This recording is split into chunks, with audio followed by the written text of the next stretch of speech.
नमस्कार मित्रों, आज हम चर्चा करेंगे पितृपक्ष की।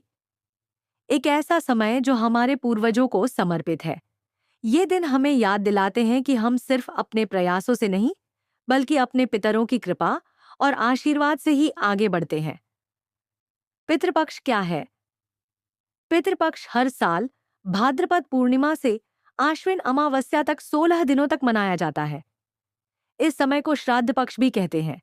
मान्यता है कि इस अवधि में पितृलोक के द्वार खुल जाते हैं और हमारे पितर पृथ्वी पर आते हैं।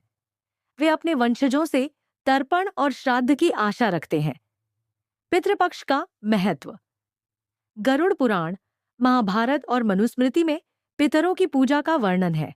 कहा गया है, पितर देवताओं से भी पहले पूजनीय हैं। जो लोग पितरों को तृप्त करते हैं, उन पर देवता और स्वयं भगवान भी प्रसन्न होते हैं। श्राद्ध करने से पितरों की आत्मा को शांति मिलती है और घर परिवार में सुख समृद्धि आती है। श्राद्ध और तर्पण कैसे करें? श्राद्ध करने के लिए प्रातःकाल सबसे शुभ माना जाता है।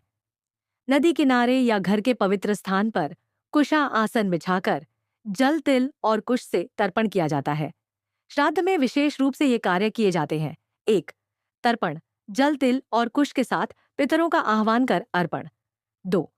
पिंडदान, पकाए हुए चावल, तिल और जौ से बने पिंड को पितरों के नाम से अर्पित करना। 3. पकवान और अन्नदान, खीर, पूड़ी, सब्जी जैसे पकवान बनाए जाते हैं और ब्राह्मण या जरूरतमंदों को भोजन कराया जाता है। 4.